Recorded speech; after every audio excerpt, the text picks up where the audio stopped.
చేసాము.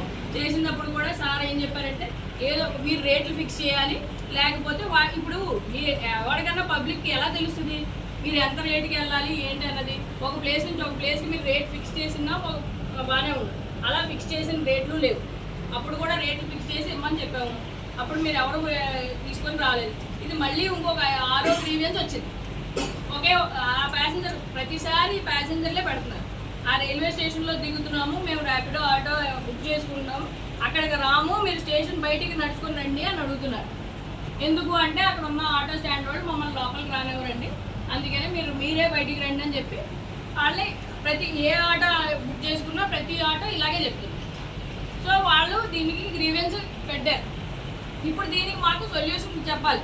మేము మీకు అందరికీ చెప్తుంది ఏంటంటే సొల్యూషన్ చెప్పట్లేదు తప్పితే మేము దీని పరిష్కారం చెప్పండి. మీరు బాగుండాలి, ఇక్కడ మేము కూడా ఏ ఇబ్బంది లేకుండా ఉండాలి కాబట్టి పరిష్కారం అడుగుతున్నాం. అయితే ర్యాపిడో ఆటో లోపలికి అలౌ చేసుకోండి. లేదు అంటారా మీరు ఆ స్టాండ్లో మీరు డబ్బులు కడుతున్నాము, మేము రియల్గా మేము లోపలికి వచ్చి చూస్తే వాళ్ళు డబ్బులు కడుతున్నాం ఉన్నారు స్టేషన్లో, అక్కడ రైల్వే స్టేషన్.